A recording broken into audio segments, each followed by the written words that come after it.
Yeah, hi. Good morning, everyone. My name is Shiva, and I have a very interesting topic: employability coaching, democratizing professional coaching for the leaders of tomorrow. It's not very often, this whole conclave has got. If one comes to a conclave, there are two ways one can look at the conclave. One can look at a session and say, what is the knowledge I'm getting from here, right? The other thing is you can look at a session and say, what are the opportunities I am seeing here?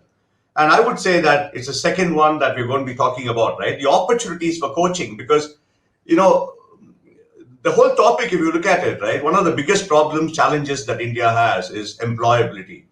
And one of the things that is missing for employability is coaching for employability. So for all of you here, it may be a very good idea to find out how we can create those opportunities for coaches and of course benefit the employees who potential employees who are looking for opportunities. And that's the topic, right? And you can't ask for a better panel, three people, to discuss this than the speakers that are lined up today.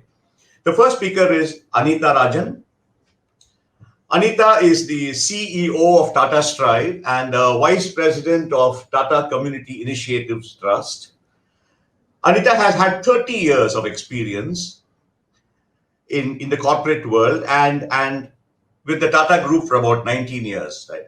Now, the good thing about Anita and the great thing about why she's such a lovely speaker for this session is that she's actually worked with the advisor to the Prime Minister on skill development as his Chief of Staff. And she was also with the Chairman, National Skill Development Corporation. Can you ask for a more qualified person to talk about employability?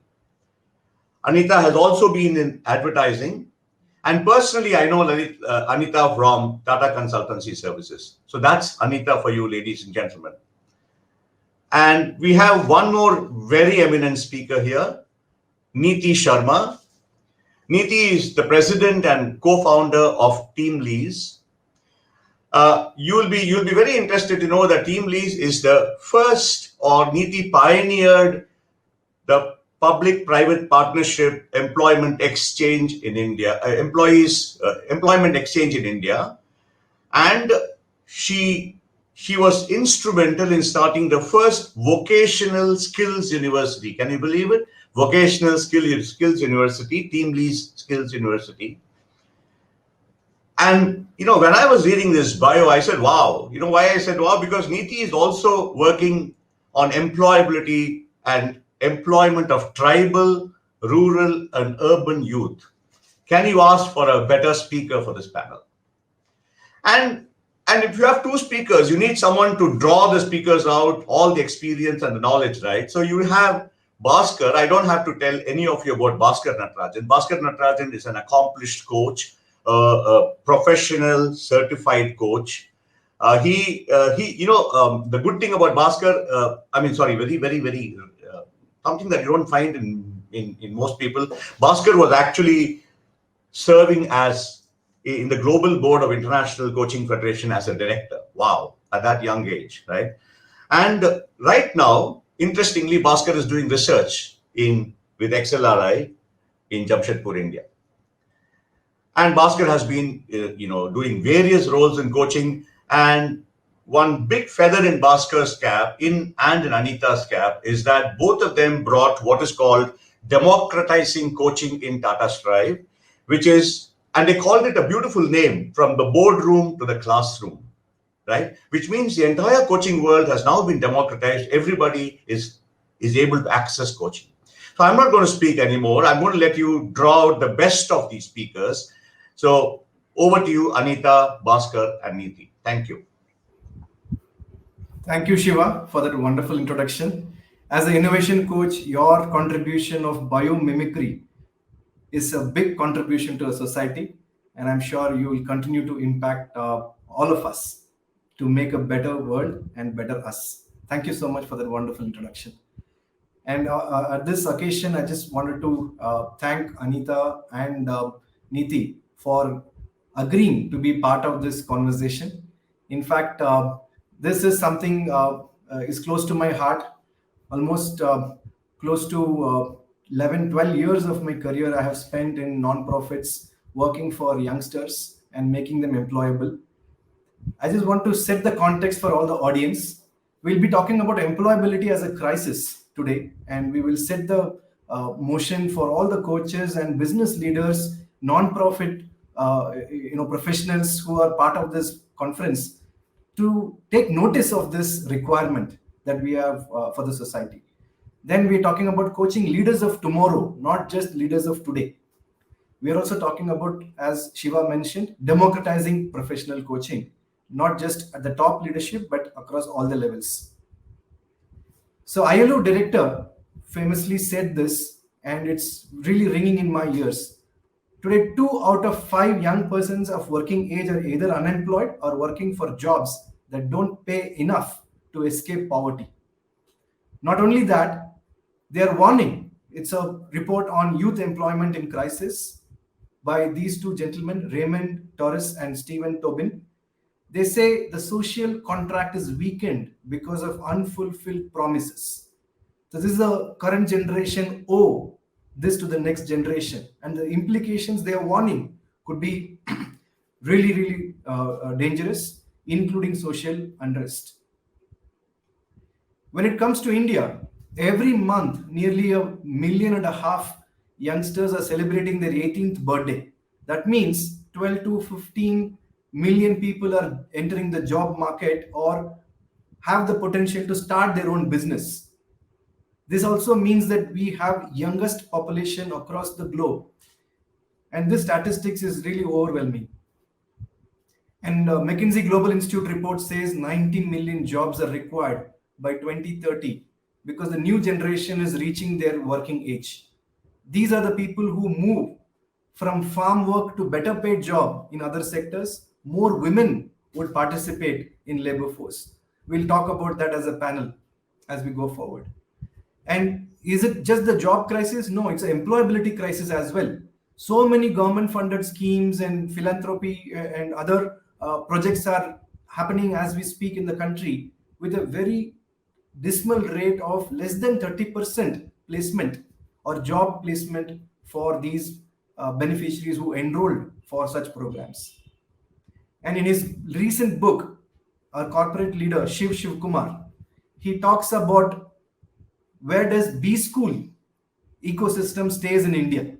He says India continues to lose ranking globally, and only less than 50% of students who graduate from these 5,500 B schools found campus placement, of which only 1/5 of them are employable. And if you exclude the top 20 colleges which command good placement, employability is 7%. And the average salary, monthly salary they take home is 8,000 to 10,000. These are MBAs, mind you, ladies and gentlemen. When Mr. Sridhar Vembu opened the conference with this provocative thought, are we only doing job creation? Sorry, job seeker mindset, or are we going to move to job creation mindset as well? So this employability is not just for the job seekers, but also those who create jobs. So what does literature say? Has there been any scientific evidence-based literature which says who is employable and who could be employable? What are the factors that would make them employable? The research by Darcy Poole and Sewell, there is a paper titled The Key to Employability, Developing a Practical Model of Graduate Employability. They talk about 3 factors which make a person employable: self-esteem, self-efficacy, and self-confidence. For those non-psychology students, I would urge you to remember this as I am, which is self-esteem, I can, which is self-efficacy, and I will is self-confidence. I am, I can, I will. So these are as a result of reflection and evaluation of self in respect to the journey that they are on at a fairly young age. This also includes handling limiting beliefs, handling feedback from people around them, especially in India. The research has proven that people drop out of their entry-level job because they fear targets being given to them. So all of these and how we prepare these young minds for the job market including emotional intelligence, all the generic skills, whatever knowledge that we are giving them as a domain knowledge in the classroom, the soft skills that we speak about, project work or apprenticeships that we opportunities that we create for them. How do we introduce them to a career concept, not just the first job? All of these move into creating a person employable. So, where do professional coaches play? Typically at the top, at the boardroom. Where we are appealing as a panel today is to play all the levels, not just at the top, and including the SMEs, including self employed. All of these are potential areas where coaches could play a huge role in creating that I am, I can, I will. So, with this, I would request Neeti to share her point of view from her rich experience. Your 30 years of experience in career, which are really, really path breaking, be it AppTech, be it team leads. You have done a wonderful job, Neeti, spearheading and representing women leaders in India. So, over to you. Thanks, Bhaskar, and very happy to be part of this discussion. I'll probably add to Bhaskar your presentation. We have seen that the biggest problem in India right now is unemployability and not unemployment. I mean, if you look at the official, unemployment rates in India, they are at about 4% or 3%, which really doesn't talk about the fact that every graduate that passes out of school or every student that passes out of 12th class or an ITI is actually getting a job and is employable. The problem is unemployability, which also leads to people not getting the right wages. It also leads to people dropping out very early on. And, I mean, always heard this narrative that unemployability is a bigger problem than unemployment. But why is that so? It's also because our current education system provides 90% knowledge and about 10% skills to the learners, whereas employers are now seeking 90% skills and 10% knowledge.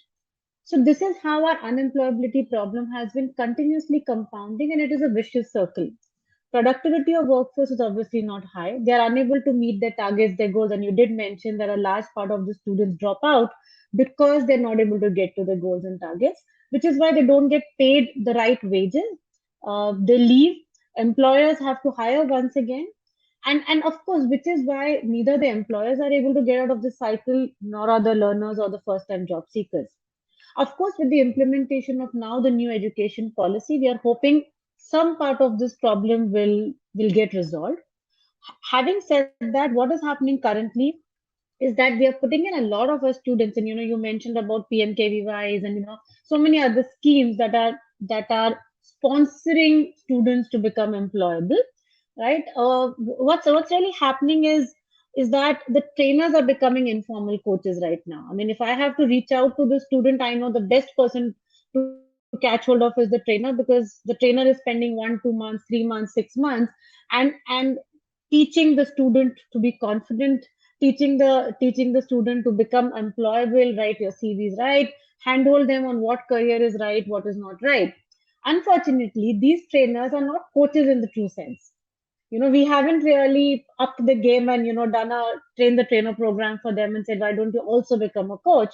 And which is why I believe that there is space, and I think there is a need for some level of coaching intervention at an entry level. Like you rightly said, from the boardroom to the classroom. I would say classroom to the boardroom.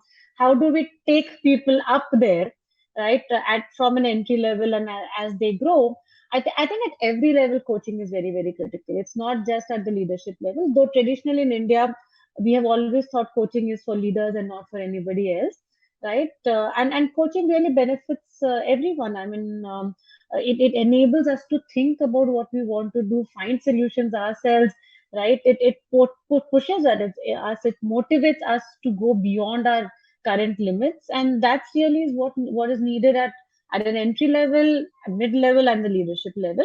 Of course, creating employable workforce for India is absolutely critical. I mean, we keep talking about the large youth population we have, but but we have not been able to capitalize on the youth population because they are unemployable or they have lack of skills. And I think if coaching can be a vertical across these horizontals, I think it will work wonders for everyone in our society.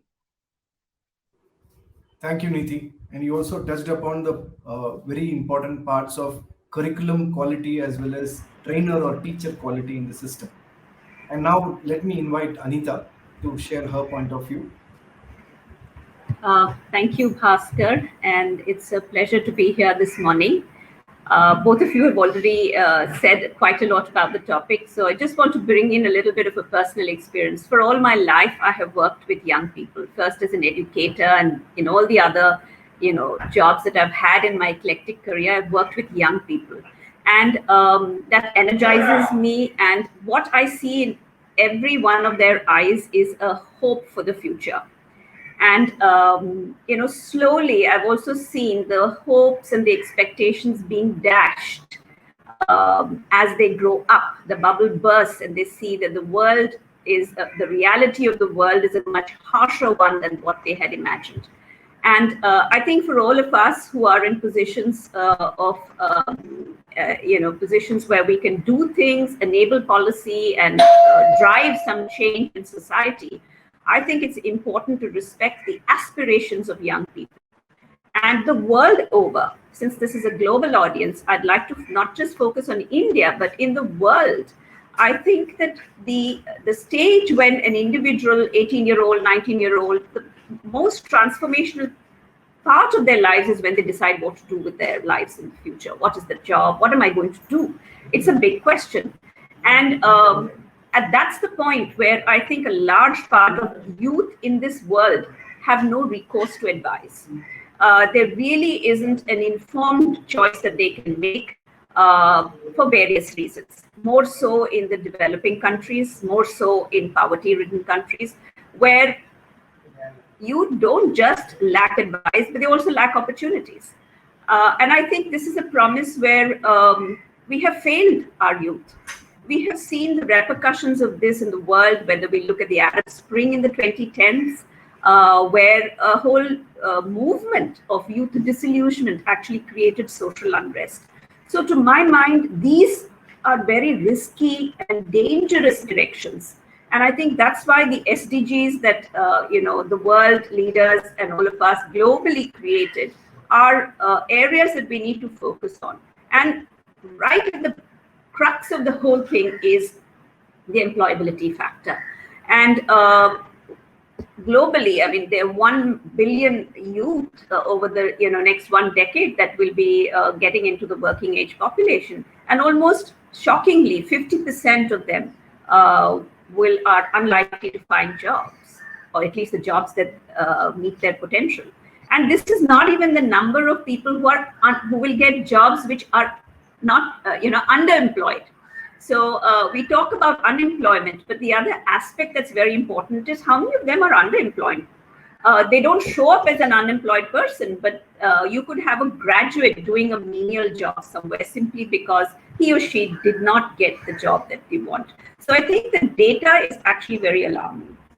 And the other thing I'd like to bring in from the experience in the corporate sector is that that's where I was exposed to coaching. Coaching has remained an elitist function, to my mind. So you have coaching of CEOs, you have coaching of top management, corporates to ensure that their top thinkers are coached. But I think it is at the bottom where it is needed most. Help must go to where it is needed most. And that's an aspect that has been largely neglected. And I think the young people don't have enough voice in society, don't have enough voice to bring out these issues. So they need people who carry forth their torches, bring their issues to within debate and highlight those issues like you are doing now. So I'm very happy that this topic has been selected, because it's really time that we democratize coaching and bring them to people who need it most. And as a voice of young children who are disadvantaged across the world, whether they are in Africa, whether they are in Southeast Asian countries, in India, which is such a young country in that sense, 60% of our population are just going to be 29, 30. how can we not reach out and help these students? To me, that's a very painful sort of situation to be in. So I love this topic, and I think this needs to be addressed hands-on. And if we are collective, the whole age of digitization actually brings us together. It doesn't matter if a coach is sitting in America and the student is sitting in a small village in Odisha of India. It really doesn't matter. They can inspire and they can change lives, one person at a time. And I think that it's really time we brought this out of the closet and released it. This is one virus that I would like to make go viral, actually. Let's do it, and at least let's talk about it today. I'll stop here. Wow, amazing. In fact, you spoke about potential, unrealized potentials by bringing in the concept of underemployment, Anita, which is also a bigger issue. It's not just unemployment or employability, it's also the underemployment that's prevalent. Yeah. And you opened the floodgates by saying, let this go viral. So let me invite Neeti as well for this discussion. We are talking about a global situation or a crisis in this moment of the time where young population is in more in number, like a country in India, whereas aging population is in few other countries. So this divide will always be there for another 30, 40, 50 years. That's what the demographic statistics are telling us. So in what way do you think these challenges are going to compound as we go forward because we are not paying the due attention to the employability issue? And again, the conference is all about individuals, teams, organizations, and systems. So I would like you to throw light on those areas as well. Any one of you. Anita, you can go first, then I'll add. Anita, it would help if you switch to low definition on your internet connection. Yeah. Yeah. Okay. Yeah. So I think some of these challenges must be looked at from 2 or 3 lenses. One of them is just the youth expectation. As I mentioned earlier, there is a expectation and reality mismatch that happens. I think maybe it's just young age and the rosy picture that one has of the world and the aspirations that one has at that age. They're not able to reach the full potential, or they don't have the opportunities to understand and choose the pathways that will help them reach their own potential.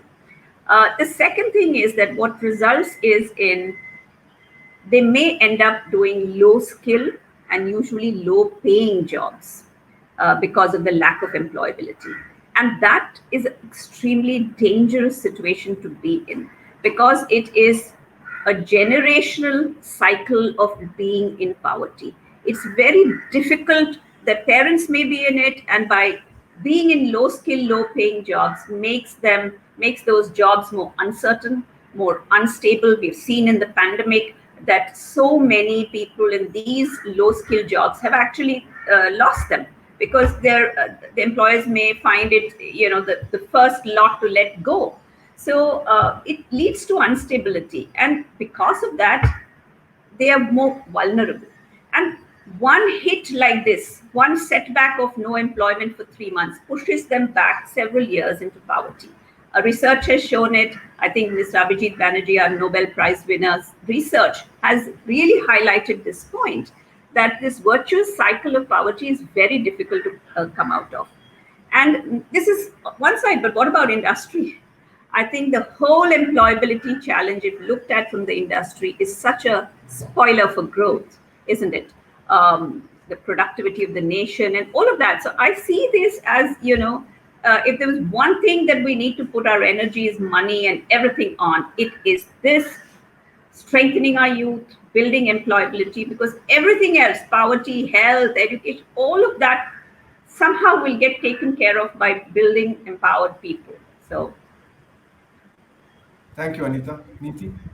Yeah, I think to add to what Anita is saying, the other challenge with skills and employability in our country is also the signaling value of the role that the job role that a kid gets, right? So when I've been reading the chat message and people are talking about underemployment, or people not being paid the right wages, but it's also because I think as a society we still not acknowledge a skill as a skill, rather than saying, oh, the skills are probably that of somebody who can do computing, somebody who can do accounting, but a plumber, a factory worker, a painter, a beautician, I mean, all those are skills.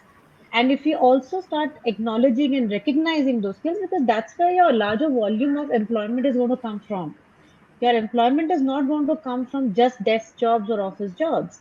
There are going to be lots of field jobs, and if we identify them and ensure that our youth are actually interested in taking the jobs. And this really stems from what Anita mentioned, that there is so much of a mismatch between aspiration and reality. I mean, you ask a kid, forget somebody who's getting into the skilling ecosystem, you ask a B school kid what he or she wants to do, and they end up saying, I want a job which does not have targets.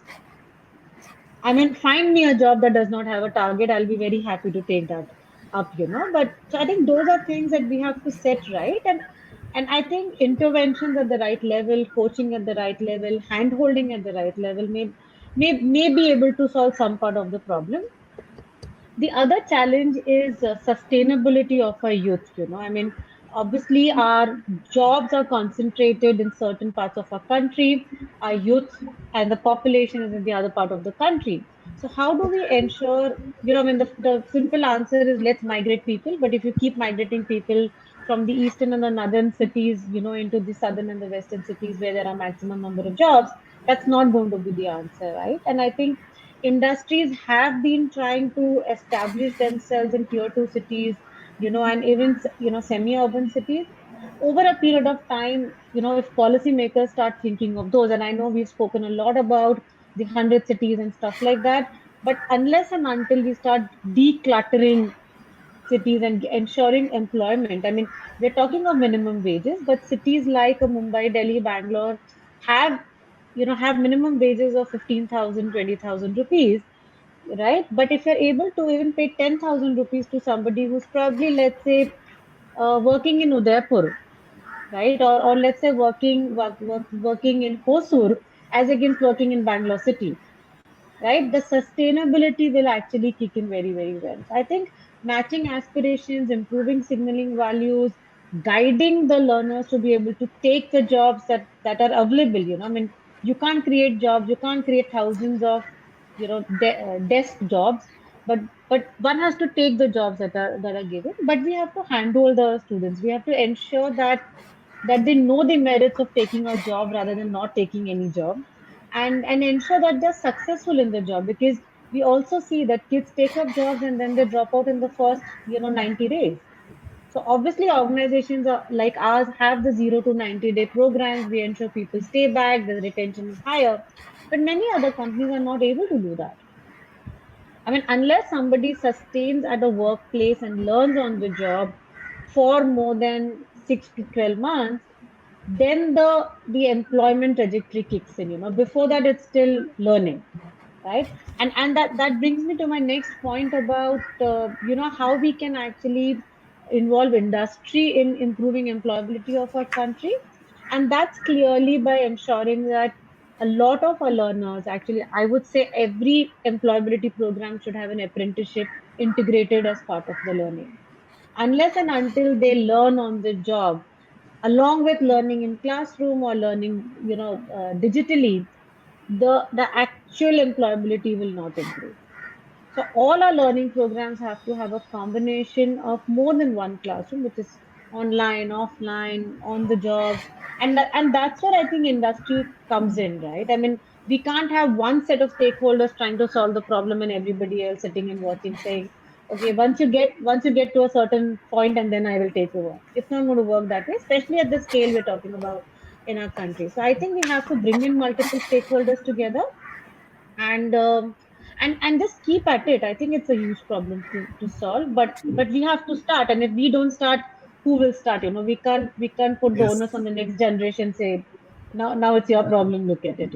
So true. We can't pass on this problem to the next generation. Yeah, somewhere we have to absolutely. start. And uh, as we're talking about systems and what are root causes for situation that we are in and so on, we have to work with a multi-pronged approach as a solution in this space. And I'm also reflecting on what you mentioned, Nidhi, about apprenticeship. Anita also has worked a lot in that area of how do we bring workplace into the classroom, and what role corporates could play. Anita, you would like to add anything to that? Yes, absolutely. Now, I think the only way to fix this problem is to build bridges of various kinds, and many of them between industry and the academic world. And we should start as early as possible. High school, higher secondary school, let's say grade 9, 10, 11, 12 is when these sort of interventions should start. And I can't agree more with Neeti that internships is such a wonderful and such an easy way to marry the two worlds. And some of these issues of setting the right expectations and aspirations of students can actually be addressed through those experiences that students will have in industry. My first exposure to industry was very late, when I did my MBA and I had a project to do, and I worked with Britannia was a company that I had a small MBA project to do. That was my first exposure. But that came rather late in life, isn't it? It should have happened much earlier in school. And I think the new national education policy that the government has come out in India has the spirit of this, but I think the action has to happen, and that's usually the most difficult part, the implementation of it. But there are many things that can happen from the industry side. So I think adoption of educational institutes, adoption of engineering colleges, adoption of twinning industry with colleges and institutions, encouraging students to come and see what are factories about. When I went to my, again, drawing from a personal experience, I visited about 10 years ago the manufacturing facilities of Tata Motors, which, as you know, is a global car manufacturing facility, which is in Pune, in India. When I visited it and saw this modern plant with the robotics, and I was taken around in a sort of golf cart across the entire factory, I was so fascinated by the machinery, the people, the system, the excitement of actually creating something. And I was well in my 40s then. But if it did that to me, I was just thinking, if an 18 or 19 or 20-year-old was taken into this factory and given this experience, it might just change that person's decision and inspire that person to say, I want to be a part of this. I want to do something related to this. And that is the power of exposure and linking in a very simple way. I mean, what would it cost a company to just invite a bunch of students into their factory? But you never know how this impacts. So simple things like this, sending practitioners from industry to speak to young people. We encourage that a lot in Tata Stripe, Bhaskar, as you know. All our classes, every one of our students does get a chance to get to listen to a practitioner, somebody from the industry who talks to them about what the world of work is, what does it mean to be in this sector, etc. And while it's an intangible to measure the impact, we can say from experience for sure that it would have impacted thousands of lives by now. It may have made students take a very critical decision on their lives. So these are very easy ways, and formal mechanisms like internships and apprenticeships are very successful. We've seen that in Europe, we see that in the US, in the community colleges, we see that in Germany is a shining example of how that works. So I think it has to be a golden handshake between the two, and industry also needs to reach out to open their doors to such opportunities. I have to add, though, that it's easier said than done. Let's look at the MSME sectors, and this is one reason why maybe it doesn't take off the way that does. If you were to meet with a young CEO of a small or medium industry, they may cite a number of reasons why it may not be possible for them to do it.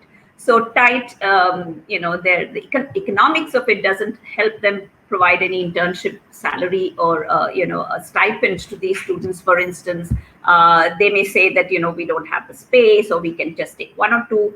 But look at how millions of youth that countries like India need to expose to. So there is no doubt there are challenges, but that should not stop us from making a start where it's possible. So bringing these two worlds together as much as possible. And finally, just one other rather neglected aspect is also of the faculty and the teaching community. Over the years, I think their exposure and their connect with industry becomes less and less and less. And with the dynamic changes that are happening in industry, in 5 years, what is being taught in the class by these faculty would no longer be a reality in industry, because things have just changed. How do you keep faculty in touch with reality so that they bring home or bring to their classrooms the vibrancy and the reality of what's happening in industry? So I think, again, Singapore does it in a very nice way, where they have exchanges. People from industry have to mandatorily go back to teach, and faculty gets exposure in industry. That's a very nice example to learn from. And I think there are many ways in which the two should come together. And I think there needs to be some formal platforms for interaction. It should not be left to the device of a visionary principal of a school, or of a principal of an institute. It shouldn't be left to chance for an inspired principal to go and reach out to industry. There should be formal platforms and policy measures which actually urge and push this action to happen. And that's where governments can also come in. Brilliant, Anita. In fact, all the measures you spoke about are very practical. And in this morning, I read about Twining Exchange program proposed by the ministry between India and US, where 2 years they would study here, and practical exposure they would get in other countries. I think many of these opportunities are there, and signing of MOUs are happening with countries like Japan, Germany, and so on, Australia, to name a few. We need to think broader.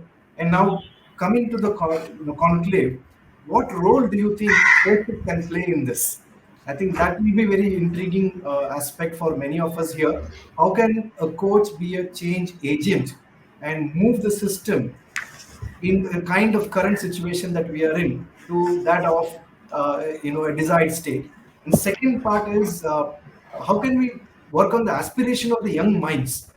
I know when Master Chef came to television, all the aspirations of parents, irrespective of social strata, changed to kitchen, right? Till then, boys in kitchen was looked down upon, or do you want to be a cook? Was a kind of a statement you will hear from people, but the entire thing changed, right? So similarly, you have to have a situation where skilling, the aspiration would change, the dignity of labor would go up exponentially.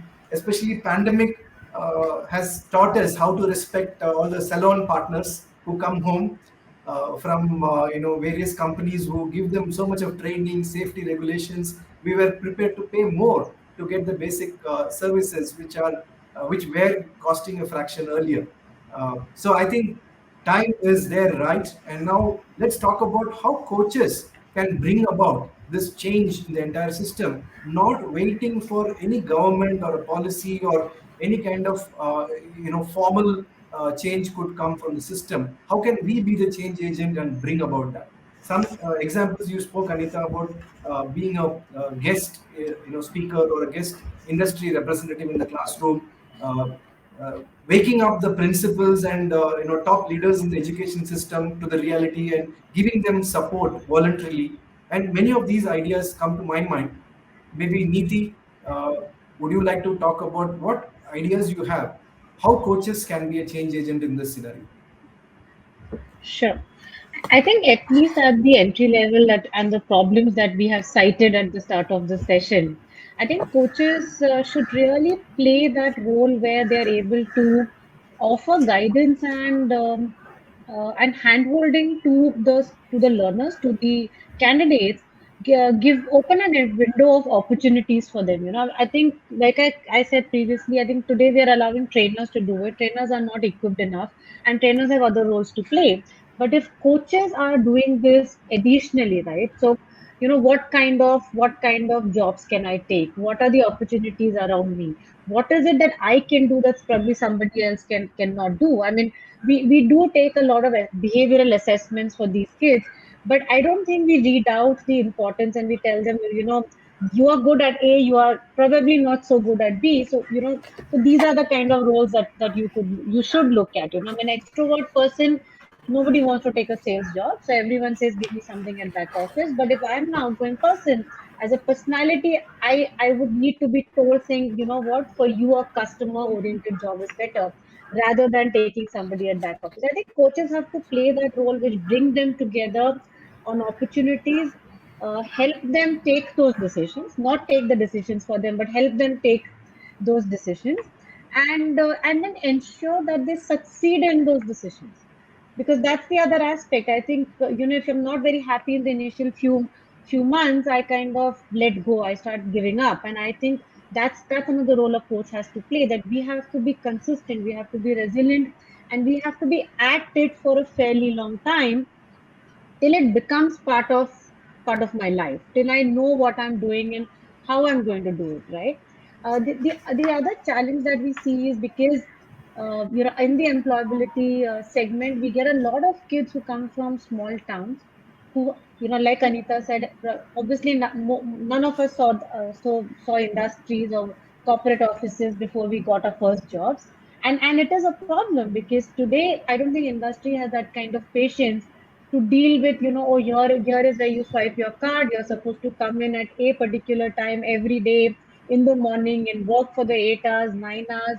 I think those are things that these are the softer aspects that we tend to miss when we're doing the employability training, right? When we're giving them skills, because I think lack of time, lack of resources, I think coaches should be able to play that role where we are binding these things together, and ensure that people succeed, because that is very, very critical. We mentioned apprentices. Anita also gave wonderful examples.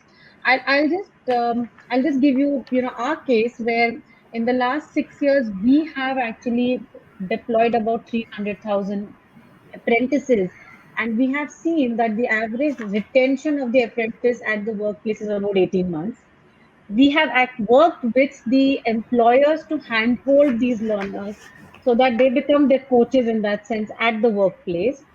And once the candidate completes his apprenticeship tenure, we've seen about 40% of them getting absorbed by the same employer, because the employer is saying, hey, you know what, productivity is already increasing, and the wage premium kicks in after a couple of months. So I think there are lots of upsides to doing this. Uh, our volume is high, so we need lots of players to act as coaches. Professional coaches, of course, like I said, have to bind in a lot of these things together and ensure that they mentor and they handhold these learners. And then there are these industries, there are education institutes, there are training institutes, right? So I think everyone has to come together and ensure that we succeed. And I think coaches really will play a very, very important role in taking this to scale. Thank you, Niti. Anita, you earlier mentioned about generational poverty, and I still distinctly remember the kind of limiting beliefs one youngster would have from a poor background is something like, money does not grow in trees. That is not up to me to dream big. I cannot do those kind of jobs. I'm cut for only these kind of jobs. I can't live in a big, city. I have to go back. I can compete with these guys. Politics is not something I can play well. All these are limiting beliefs which a coach can work on and help them free of the shackles from generational poverty. Right? A poor kid from a very humble background need not get limited in the journey where they are going because they had a very poor past. Right? And the second part, Anita, I just want to bring in a provocative statement here. Democratization does not mean you have to give your services free of cost, right? It's about keeping the last 10% of the society and ensuring your 10% of time is devoted to them in some manner or other, using your skill, using your influence, using your network. Do something for the last 10% of the society. That's what to me is democratization. The second definition of democratization is don't keep it exclusive to only one layer. Make it available to all layers in the organization, however big or small it is. So with this in perspective, Anita, what are your thoughts on how do we make coaching an integral part of a thriving society? Yeah, that's a very good question, Bhaskar. And, being a part of the Tata Group, I can't help mention that it's a shiny example in the world of where, you can be profitable and yet do good to society. Almost 60% of the Tata's, equity and profit from its business companies actually goes into philanthropy.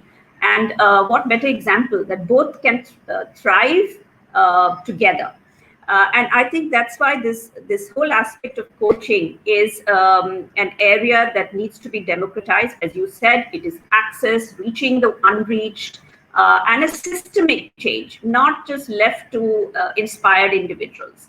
To my mind, if we have to bring a systemic change, then there are 3 or 4 areas that I'd like to talk about. One of the points that you mentioned is about this lack of self-belief that I am, I can, I will, which we have adopted in Tata Strive as well, as the kind of shift that we want to make in young people when they pass through our training program and our intervention. That's one part, because how can you build or plant a tree in soil that has not been cured and sort of made right? Unless you have this foundation of that I can do something, I am, and I will do it. Unless you create that foundational base in people internally, and that's a very deep change that needs to be brought. It's not easy to make that shift in people, and it has to be experiential. It changes the way you are sort of working with young people. So any education, wherever the child is, whether they are in skill development or they are in mainstream education, in that throughout the education, but certainly in the latter part of their educational phase and the skilling phase, this is a very important element to bring in. And there are a number of ways you can do it.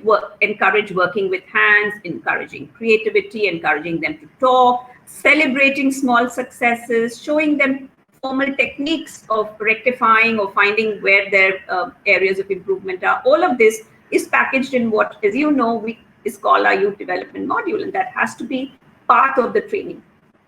So that phase is important. But what happens in spite of all this? And Niti and her team leads may be doing their own thing, and so are other organizers. Everybody's trying to address this problem.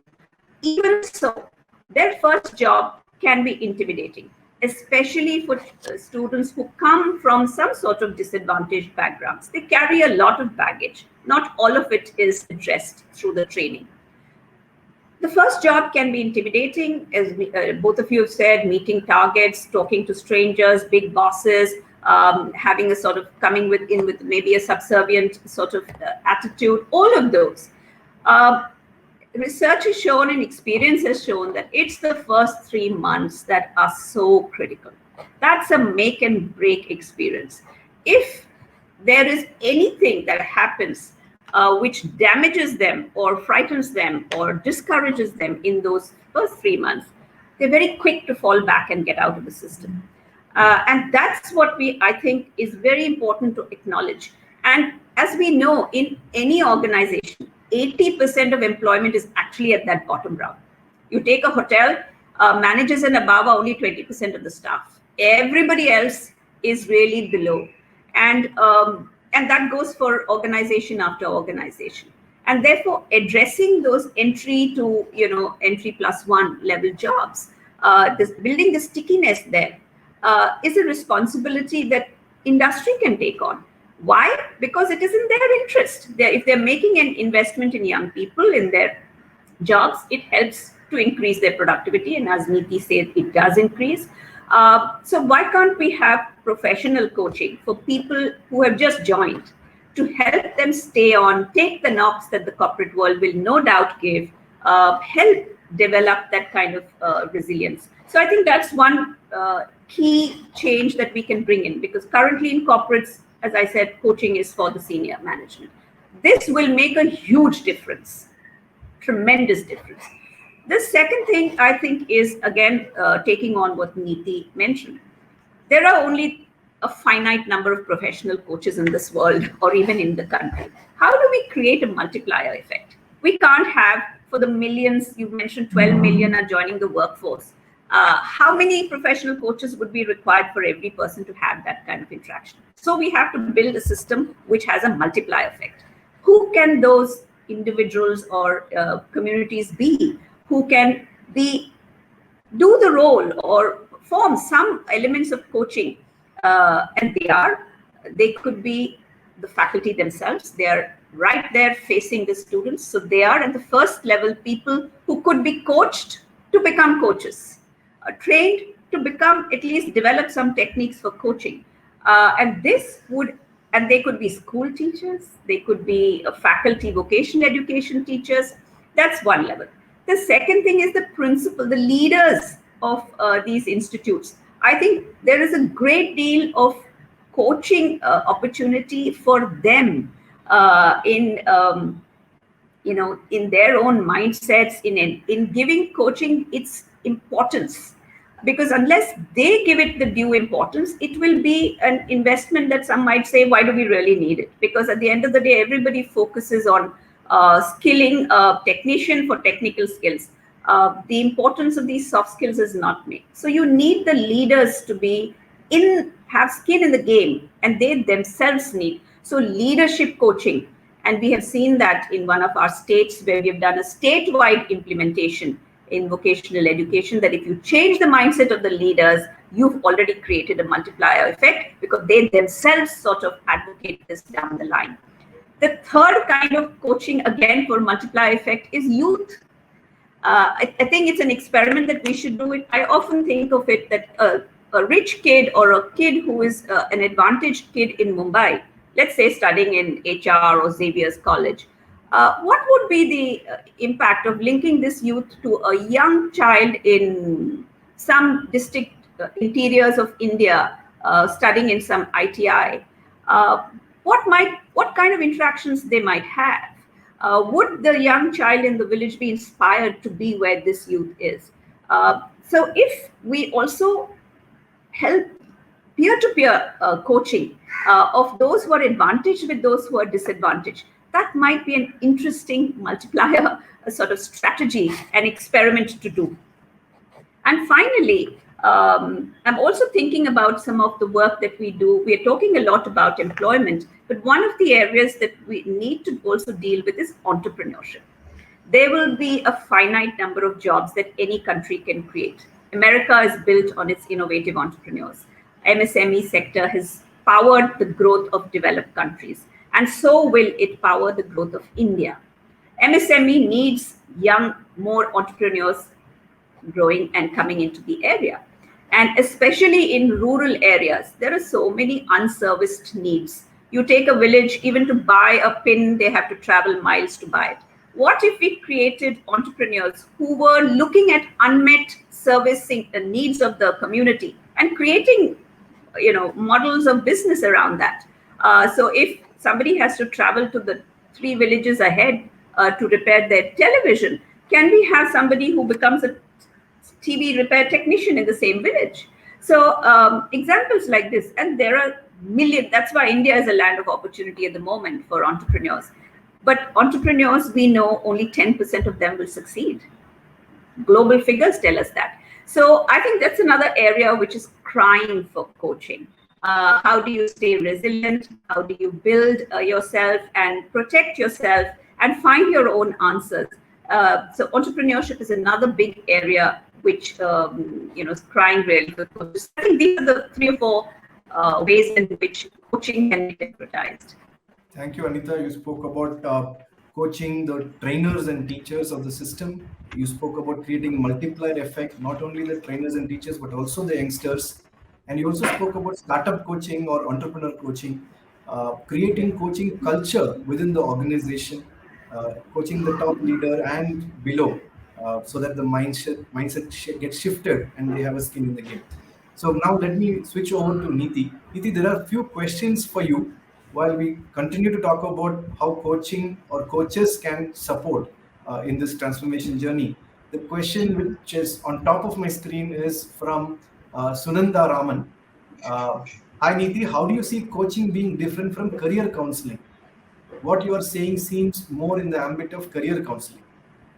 Sure. So I think at an entry level, to some extent, there may be an overlap, but a career counselor will be able to help you with information and tell you multiple options that you could look at. But a coach will actually go deeper. The coach will understand what probably, what's your strength, will help you find your strength, will help you understand what you want to do, help you understand what you want to do, and take you there, right? And also probably live your life with you for the next few months, few years, right? So that's the role of a coach. A career counselor will probably just give you information. A career counselor will also not probably be able to make it more personalized for you, because today, what I may want to do and I don't even know at an entry level, a career counselor will probably say, oh, you know what, this is where things are, this is probably what your assessment report says, demand supply match, and this is what it is, right? I think that's the role of a career counselor in the true sense. I think the coach should really value your views, work with you to help you with your views and help you take decisions. I believe that's where, at least for the entry level workforce, that's where the difference will kick in. Sure, thank you, Niti. And the next question from Mohan Das is about, is low employability due to weak education system? In my mind, it says I yes. The Okay. short answer. So I would not say weak education, because all of us are actually products of that same education system.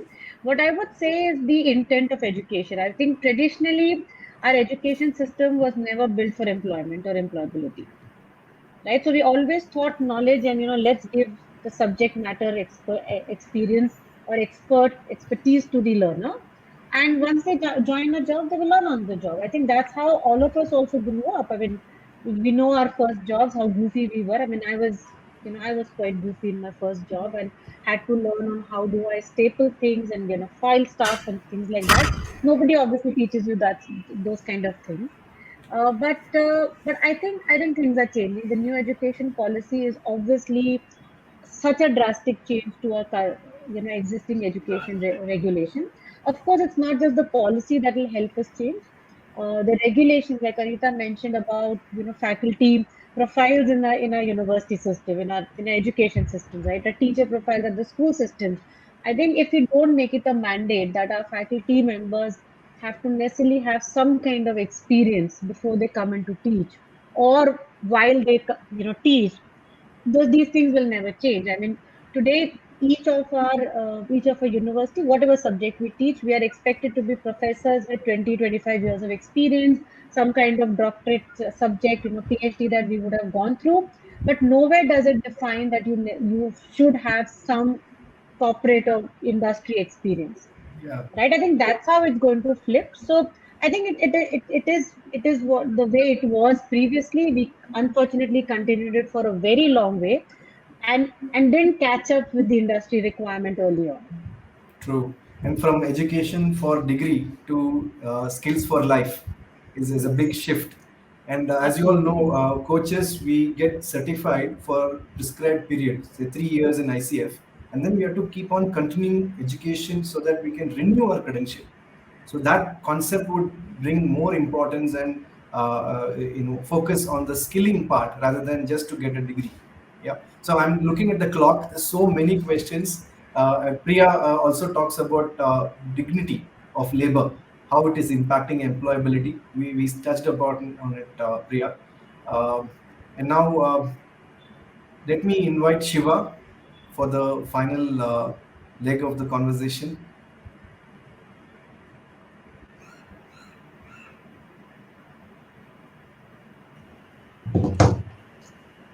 Yeah. Hi, Bhaskar, Neeti, and Anita. I have been glued on to the glued to the screen, and I was looking at all the questions, and of course, Bhaskar asked the questions at the end. And I was thinking that many of the questions, I was trying to relate them to many of the things that you spoke, and they seem to be magically, I'm not saying exactly answered, but sort of magically answered. And so I'm not going to say anything except the most important word, which is thank you, right? And I know we've been working at this for the last 5 6 months, all of us, and I know how difficult it is to get speakers' times. And even yesterday, we were discussing that the most important part of this conclave happens to be the readiness of speakers to come forward with their thinking, right? And I think, and I have learned in my life, the more and more thinking there is around the topic, the more and more growth there is, right? So, on that note, thank you very much, Neeti and Anita, and of course, Bhaskar. You have been very passionate about this topic. If the definition of creativity is bringing into existence something that did not exist before, then you brought into existence this topic for the conclave. So thank you very much for that. And I have a very pleasant announcement to make. I've always prided myself in being a guide, right? So I need to guide the audience into a very strict message from Kavita, saying that there are coaching roundtables will start at 2 o'clock, and there are 5 different and interesting topics today happening on tables 2 to 6. To attend these roundtables, on your screen, locate the lounge on top of your screen. The lounge option is between the schedule and the booth, that's the option on your screen. Or go to the reception and click on the coaching roundtable to go to the roundtables, right? So that's an important announcement. Kavita, I hope you are happy that I made the announcement. I am. I'll now be forgiven and all that. So thank you very much, Anita. Thank you very much, Neeti. Thank you very much, Bhaskar. Thank you, Shiva. And I know Pleasure. you are a passionate coach. You devote your time with one of the higher education institutions in Chennai, IIT Madras. You've been an integral part as a change agent there. You're doing your bit. I'm sure this will be an appeal to all the coaches listening and all the business leaders and non-profit as well as small and medium enterprise participants and parents. Make coaching an integral part of society, democratize it in the way that you think you could do. Yeah, Bhaskar, actually, great. Okay, I'm sorry. You have prompted me to extend this by 1 minute. Now, I was thinking while you were speaking, I heard I think Anita who said that coaching could be part of the curriculum that the teacher actually engages in, right? So I was thinking and the beginning of the conversation, I had said that let's look for opportunities in coaching, right? This is a session for opportunities. So one of the things that we could do as a customer segment that we probably have not done is to look at placement agencies within the campus, right? For instance, IIT Madras has a placement section. There are about 10 people working in that placement office, we call it. And that placement office could be trained to become coaches so that those students who come to the placement office for being placed can get help in coaching. That's a great idea. Maybe I'll start to find out if IIT Madras can adopt that.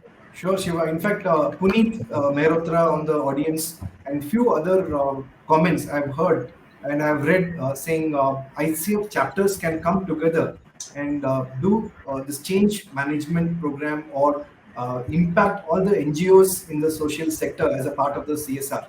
That's something is doable, I believe. Okay. There are Thank many you. more ideas. I think it's time to act. Yes. All right. Thank you. Thank you, Neeti. Thank you.